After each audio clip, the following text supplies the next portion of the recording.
പ്രധാനമന്ത്രി മത്സ്യസമ്പദ് യോജനയുടെ ഭാഗമായി സംസ്ഥാന ഫിഷറീസ് വകുപ്പ് നടപ്പാക്കുന്ന ബയോഫ്ലോക്ക് പദ്ധതി പരാജയമെന്ന് കർഷകർ. ലക്ഷങ്ങൾ ചിലവാക്കി മത്സ്യകൃഷി ആരംഭിച്ച കർഷകർ കടക്കെണിയിൽ. പ്രതിസന്ധിക്ക് കാരണം വിപണിയില്ലാത്തതും അമിത വിലയും. പ്രധാനമന്ത്രി മത്സ്യസമ്പദ് യോജനയുടെ കീഴിൽ മത്സ്യകൃഷി പരിപോഷിപ്പിക്കുക എന്ന ലക്ഷ്യത്തിൽ സംസ്ഥാന ഫിഷറീസ് വകുപ്പ് നടപ്പാക്കിയ പദ്ധതിയാണ് ബയോഫ്ലോക്സ്. മത്സ്യകൃഷിക്ക് വേണ്ട സംവിധാനങ്ങൾ ഒരുക്കുന്നതിന് പുരുഷന്മാർക്ക് 40%, സ്ത്രീകൾക്ക് 60% സബ്സിഡി നൽകുന്നതാണ് പദ്ധതി. ഇതുപ്രകാരം മത്സ്യകൃഷി ആരംഭിച്ച കർഷകരിൽ ഏറെയും ഇപ്പോൾ കടക്കെണിയിലാണ്. ലക്ഷക്കണക്കിന് രൂപ മുടക്കി കൃഷി ആരംഭിച്ചെങ്കിലും മീനുകൾക്ക് വിപണി ഒരുക്കി നൽകാത്തത് കർഷകരെ വലിയ പ്രതിസന്ധിയിലാക്കി. ഫിഷറീസ് വകുപ്പ് ഒരു പഠനവും നടത്താതെയാണ് പദ്ധതി നടപ്പിലാക്കിയതെന്നും ആവശ്യമായ മാർഗനിർദ്ദേശങ്ങൾ നൽകുന്നില്ലെന്നും കർഷകർ കുറ്റപ്പെടുത്തുന്നു.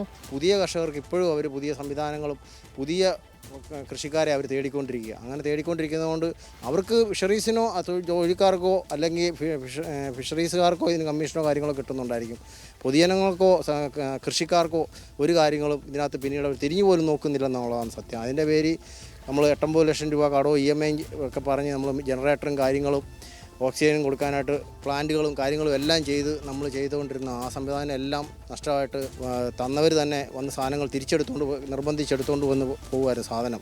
മീൻതീറ്റ ഉൾപ്പെടെ കൃഷിക്കാവശ്യമായ ഉൽപ്പന്നങ്ങളുടെ അമിതവിലയും മീനുകളുടെ പരിപാലന ചെലവും പദ്ധതിക്ക് തിരിച്ചടിയായി. ഏറ്റവും പ്രധാനമായിട്ടുണ്ടായത് കർഷകർ മീൻ ഉൽപ്പാദിപ്പിച്ചു വരുമ്പോൾ അത് വിപണനം നടത്താനുള്ള ഒരു സംവിധാനവും ഫിഷറീസ് വകുപ്പ് ചെയ്തു കൊടുത്തില്ല.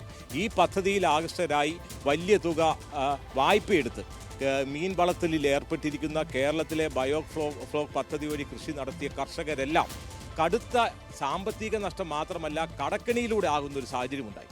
ഇത്തരം ഒരു പ്രതിസന്ധി ഉണ്ടായിട്ടും ഈ 3 വർഷമായി ഇത്തരത്തിലൊരു ബാധ്യത ഉണ്ടായിട്ടും ഈ പദ്ധതി മാറ്റി പുതിയൊരു പദ്ധതി കൊണ്ടുവരുവാൻ ഫിഷറീസ് വകുപ്പ് തയ്യാറാകുന്നില്ല. ഈ കൊല്ലത്തെ പദ്ധതി വിഹിതത്തിലും വീണ്ടും അവർ ബയോഫ്ലോക്ക് പദ്ധതിയെ വീണ്ടും അതിനുവേണ്ടി അപേക്ഷ ക്ഷണിക്കുകയാണ്. 3 വർഷം മുമ്പ് ആരംഭിച്ച പദ്ധതിയിലേക്ക് വീണ്ടും സംരംഭകരെ സ്വാഗതം ചെയ്യുകയാണ് സർക്കാർ.